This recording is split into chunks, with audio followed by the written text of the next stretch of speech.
నమస్తే, welcome to E6 TV. Suryapet జిల్లా నడిగూడెం మండలం రత్నవరం గ్రామంలో కాంగ్రెస్ పార్టీ బలపరిచిన సర్పంచ్ అభ్యర్థి దాట్ల నాగేశ్వరరావు బ్యాట్ల గుర్తుకు ఓటు వేసి అత్యధిక మెజార్టీతో గెలిపించాలంటూ ఓటర్లను అభ్యర్థించారు.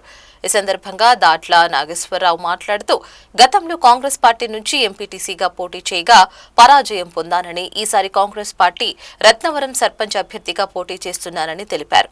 గతంలో గ్రామాభివృద్ధి కోసం ప్రభుత్వ పథకాలను ప్రతి ఇంటికి చేరవేస్తూ అందరికీ సేవ చేస్తున్నానని ఈ సందర్భంగా తెలిపారు. గతంలో కూడా కళ్యాణ లక్ష్మి పింఛన్లు ఇప్పించినట్లుగా కూడా తెలిపారు. అలాగే సీసీ రోడ్లు, వీధి లైట్ల విషయంలో కూడా గ్రామ అభివృద్ధి కోసం పాటుపడుతున్నానని, ప్రతి ఇంటికి ప్రభుత్వ పథకాలను చేరవేస్తానని ఈ సందర్భంగా తెలిపారు. ముందు నేను 2001లో ఎంపీటీసీగా పోటీ చేసి పరాజయం పాలైనను. కాంగ్రెస్ పార్టీలో గత 40 సంవత్సరాల నుంచి పనిచేస్తున్నాను.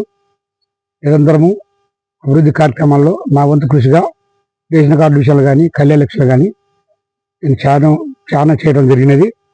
ఇప్పుడు కూడా అదేవిధంగా రేషన్ కార్డు కానీ, అభివృద్ధి కార్యక్రమాలు కానీ, డ్రైనేజీల విషయాలు కానీ, అన్ని విషయాలు కానీ నేను ముందుండి చేసుకొచ్చి వాళ్ళకి సాయం చేస్తానని, ఇప్పిస్తానని హామీ ఇస్తున్నాను.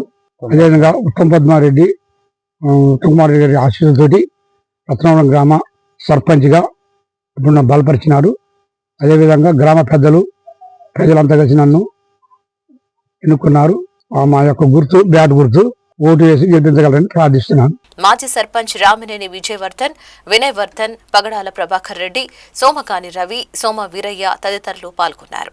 మరిన్ని అప్డేట్స్ కోసం కీప్ వాచింగ్ E6 టీవీ.